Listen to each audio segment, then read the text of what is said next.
एक भाई साहब मेरे पास आए, ये काफ़ी नाराज़ हुए। उन्होंने कहा जी कि बाकियों की तो छोड़ो, मेरा तो सारा माल अंदर पड़ा हुआ है। मुझे सबसे पहले अपना नाम बताइए। मेरा नाम है संदीप शर्मा। संदीप जी, मुझे ये बताइए कितना माल आपका पड़ा हुआ है? सर मेरा 33 से 35 लाख का माल अंदर पड़ा हुआ है। मैंने ये ओपनिंग की थी 2019 में। मैंने एक्चुअली ये शोरूम जब हमने लिए थे लीज पे देने के लिए कि चलो income of source side by side चलेगी 50। लेकिन जो इनका रवैया लिखा चौधरी शाम का, राधे श्याम और चौधरी साहब का, तो लीज पे कंपनी कोई आने को तैयार नहीं थी। वो कहते हैं इसका फ्यूचर नहीं है, जो इन्होंने हालत कर दी थी 8-10 साल में। मैं भी महीना एक वॉच करता रहा आया, तो मुझे पता लगा कि यहाँ पे फिर खुद खोलते हैं। मुझे यहाँ सजेशन लगी जो खुद खोलते हैं, खुद इनिशिएट लेते हैं। हमने सोचा मॉल में शोरूम खुलेंगे, फुटफॉल बढ़ेगा तो वैल्यू बढ़ेगी।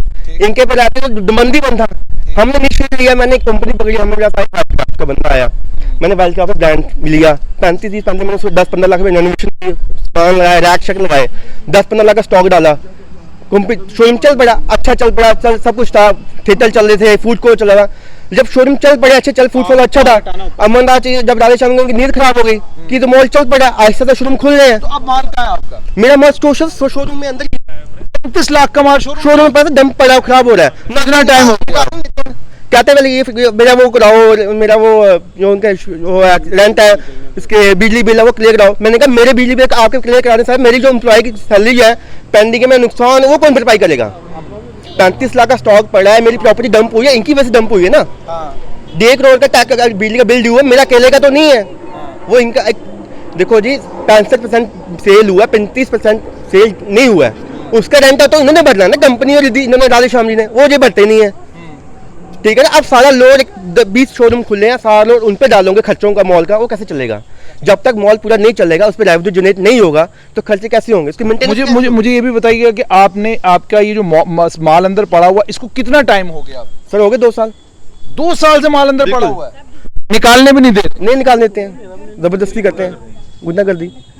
जम्मू कश्मीर की सरकार दुबई से, यूनाइटेड अरब एमिरेट्स से इन्वेस्टमेंट को अट्रैक्ट करना चाहती है जम्मू कश्मीर में। इन्वेस्टर आए भी, उन लोगों ने घाटी में आकर इन्वेस्टमेंट कहां करनी है वो सब भी देखा। लेकिन दूसरी तरफ जम्मू संभाग ने 370 का जब फैसला किया गया, उस फैसले का स्वागत भी किया, ढोल भी पीटे और लड्डू भी बांटे। उस संभाग के कारोबारी इस समय मेरे साथ खड़े हैं और परेशान इस चीज को लेकर हैं कि ये पाम आइलैंड का बहुत खूबसूरत और बड़ा मॉल बना था और बड़ी अट्रैक्टिव जगह थी, सारी दुनिया यहां इस मॉल में पहुंचती थी। 24/7 इस मॉल में आपको जो है रश मिलता था। लेकिन अचानक इस मॉल के जो जिनकी ये जमीन थी, उन्हें अचानक न जाने क्या सूझी। मामला बना हिलाल राथर का, क्योंकि उनका थिएटर यहां पर था। मामला वो बना, उस मामले की आड़ में सब कुछ तहस नहस हो गया। आज आप देख सकते हैं यहां सिर्फ आपको मॉल में ये पुतला मिलेगा, इसके साथ में थोड़ी बहुत जो कंस्ट्रक्शन दाएं बाएं हुई है वो मिलेगी, बाकी मॉल की हालत खराब है। बाहर कोई पेंट जरूर मॉल को करवा रहा है, वो क्यों पेंट करवाया जा रहा है मेरी समझ में नहीं आता। लेकिन अंदर जितने भी शोरूम्स अंदर थे वो सारे शोरूम बंद है।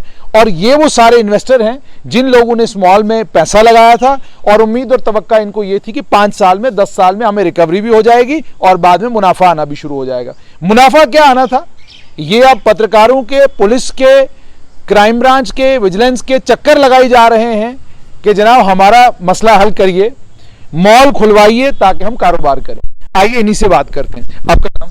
राजन गुप्ता सर।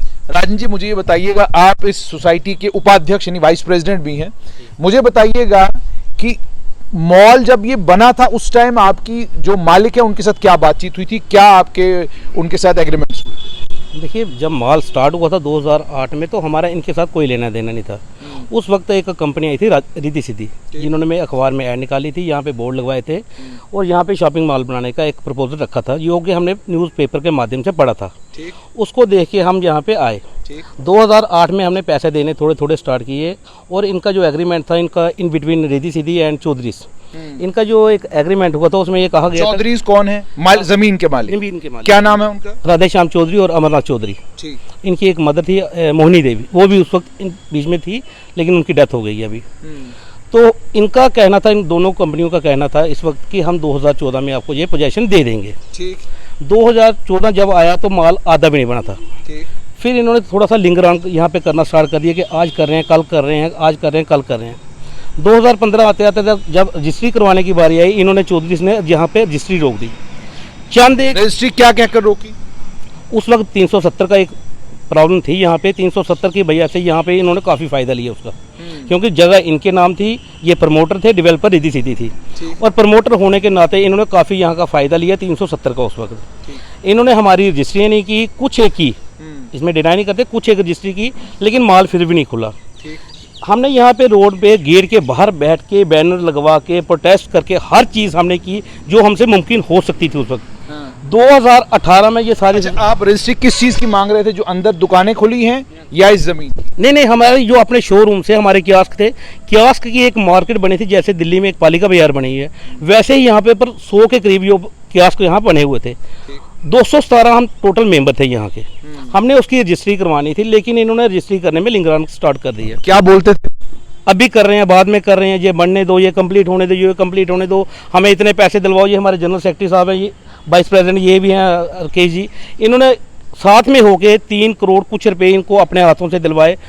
अब काफ़ी सारा पैसा इनको हमने दिलवा दिया, जो जगह के मुताबिक हमने 5 गुना पैसा इनको एक्स्ट्रा दिलवा दिया हुआ है इनको। अच्छा। अपने हाथों से, लेकिन इन्होंने रजिस्ट्री नहीं की। फिर 2018 में हमने काफ़ी प्रोटेस्ट वगैरह किया, काफ़ी कुछ हम रोड पे लेट के यहाँ पे ट्रैफिक बंद करके भी सारा कुछ किया। फिर हमने 7 जून 2018 को हमने माल खुलवाया, वो भी अपने पैसों से। 7 जून 2018 को मॉल खोला, लेकिन आपके पैसों से? हाँ, हमने अपने पैसों से खुलवाया। डिप्टी सीएम कविंदर गुप्ता जी भी वहाँ पे आए हुए थे, और काफ़ी सारे जो महान अनुभव यहाँ पे जम्मू शहर के वो भी आए थे, इंपॉर्टेंट वीआईपी सारे। जी। लोगों की एक मंशा थी कि एक बहुत ही अच्छी जगह पे ये एक स्थित है माल, लोगों का यहाँ पे रश भी बहुत था, फुटफॉल बहुत था। यहाँ पे 3 मल्टीप्लेक्स थे जो कहीं नहीं थे उस वक्त। मल्टीप्लेक्स थे, रेस्टोरेंट में फूड कोर्ट था, हर चीज़ यहाँ पे बनी हुई थी। जो बड़ी बड़ी मल्टीनेशनल कंपनी थी, WL हो गई, मैक्स हो गई, जो बड़ी बड़ी कंपनीज थी वो यहाँ पे आई, और इतना सेल था जितना पूरे जम्मू में सेल नहीं था किसी शोरूम्स का, यहाँ पे सेल था, इतना फुटफॉल था। लेकिन 2019 आते आते इस प्रमोटर की मंशा इतनी खराब हो गई कि इसने यहाँ पे जो फूड कोर्ट का मालिक था उसके साथ झगड़ा ले लिया, यानी आप उन्होंने तंग करना शुरू कर दिया। बिल्कुल। उसकी मेन मंशा थी कि जो जितना ये माल है इसको हड़पना है, क्योंकि जब ये प्रॉपर्टी बनी थी 10 करोड़ की थी, 20 करोड़ की या 50 करोड़ की, आज की डेट में अगर इसकी मार्केट वैल्यू देखा जाए तो 800 करोड़ वैल्यू है इसकी। 800 करोड़ जी।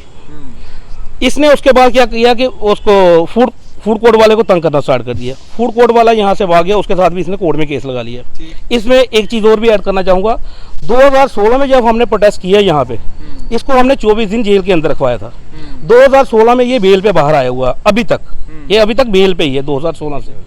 2018 के बाद जब 2019 में जब माल बंद हो गया, उसके बाद इसको लेके इसने मार्केट में ये चर्चा फैलाना स्टार्ट कर दी कि माल नहीं चल रहा है जी, इसने खुद ही। कंपनी ने इसमें कोई रोल नहीं था, कंपनी हमारे साथ कोऑपरेट कर रही थी, और तब भी कर रही थी, आज भी कर रही है रिद्धि सिद्धि जी। उन्होंने पैसे भी खर्चे, हमारे जितने भी काम थे ये करवाए।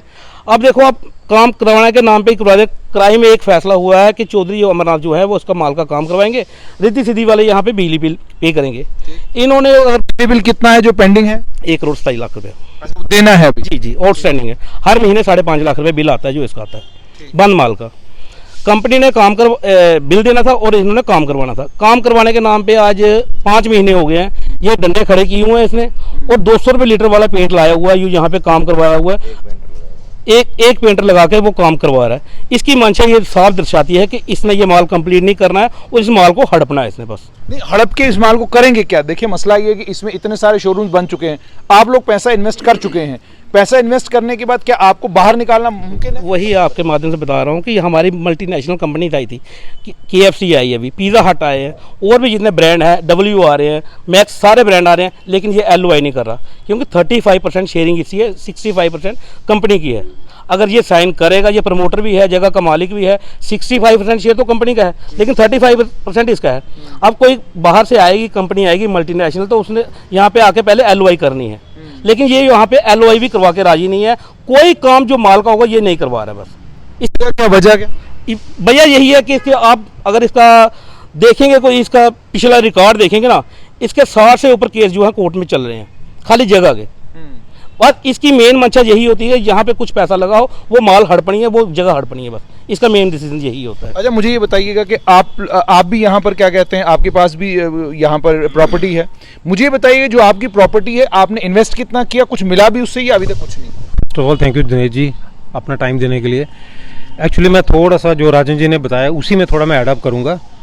2010 में इस मॉल की कंस्ट्रक्शन स्टार्ट हुई, पोजेशन हमें 2014 में मिलना था। 2014 में जाता हूँ, और उसमें इनका एग्रीमेंट क्या हुआ था कि अमरनाथ चौधरी लैंड ओनर था, प्लस उसका बेटा राधेश्याम चौधरी, वो लैंड ओनर थे। उनका शेयर था 35% का, और company Riddhi Siddhi infra projects Udaipur की, उसका शेयर था 65%।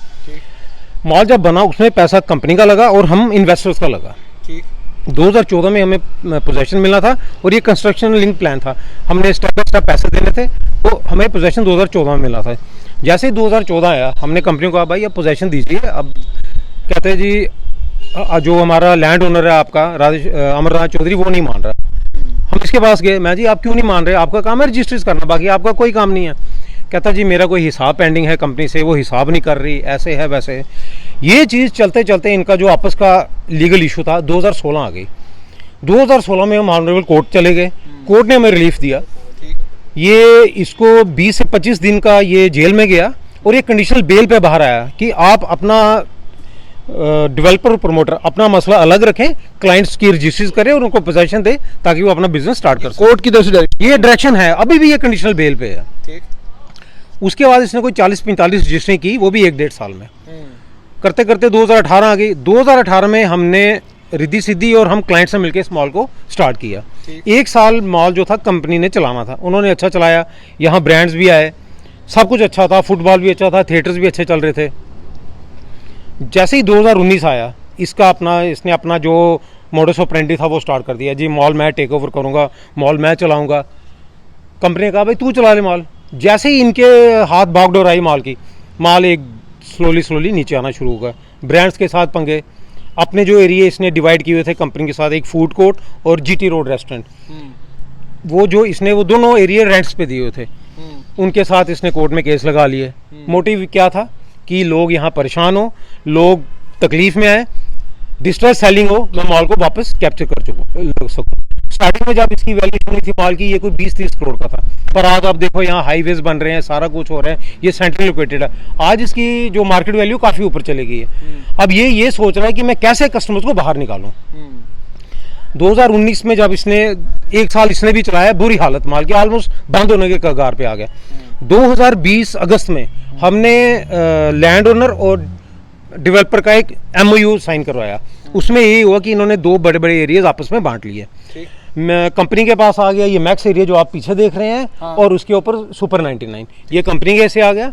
इसके पास चला गया food court and GT road restaurant. और उस MOU में ये भी लिखा गया कि आप अपने सारे अकाउंट्स एंड अनसोल्ड प्रॉपर्टी, काफ़ी प्रॉपर्टी अनसोल्ड है अभी जो बड़े एरियाज है, आप उसको as per your main agreement 65-35 में डिवाइड कर लोगे बाई 31 दिसंबर 2020। आज मई 2022 आ गया, ये बिल्कुल उस MOU को मानता नहीं है। और एक चीज़ मैं और ऐड करूंगा, ये MOU सब रजिस्ट्रार जम्मू में रजिस्टर्ड है। अच्छा। ना ये बंदा कोर्ट से डरता है, ये कंडीशनल बेल पे है, मतलब कोई भी लॉ एंड ऑर्डर का कोई डर नहीं है। मुझे अब ये बताइएगा कि ये सारी बातें तो होगी, लेकिन अब मुझे ये बताइए आप चाहते क्या हैं, और इस मामले में क्या सरकार इंटरवीन कर सकती है, क्योंकि मामला ऑलरेडी कोर्ट में पहुंच चुका है। क्या सरकार इंटरवीन कर सकती है, और दूसरा आप चाहते क्या हैं? सर हम तो ये चाहते हैं जुनैद जी कि इसकी जो मंशा है ना वो ठीक नहीं है। गवर्नमेंट किसी रिटायर्ड IAS ऑफिसर को अपॉइंट करे, हॉनरेबल कोर्ट के किसी रिटायर्ड जज को अपॉइंट करे, एड्रेस देखे कि यहाँ लोगों के पैसे के साथ हुआ क्या है, हमें अपना पोजेशन मिले। 20 से 25 क्लाइंट्स ऐसे हैं जिनकी फुल पेमेंट्स आई हैं, उनकी रजिस्ट्री आज तक इसने नहीं की है। इसने रिसिप्ट इशू की है कि मेरे पास आपकी पेमेंट आ गई है एज पर माई शेयर 35%। हम यही चाहते हैं कि एक इंक्वायरी हो ताकि पता चले कि क्लाइंट्स की हालत क्या है और यहाँ कैसे लोग हैं जो 370 का फायदा जिन्होंने पूरा उठाया है आज तक, उसी का ये फायदा उठा रहा है कि मैं लैंड ओनर हूँ। तो हम यही चाहते हैं कि इसको एक पूरी कोई इन्वेस्टिगेशन हो और एमिकेबली इसको सॉर्ट आउट किया जाए ताकि हम लोग अपना यहाँ बिजनेस स्टार्ट कर सकें। एक चीज़ मैं और ऐड करना चाहूँगा, पीछे कोई 1 महीना पहले 2 बड़ी अच्छी इंटरनेशनल हॉस्पिटेबल कंपनीज आई थी, KFC, पिज़्ज़ा हट।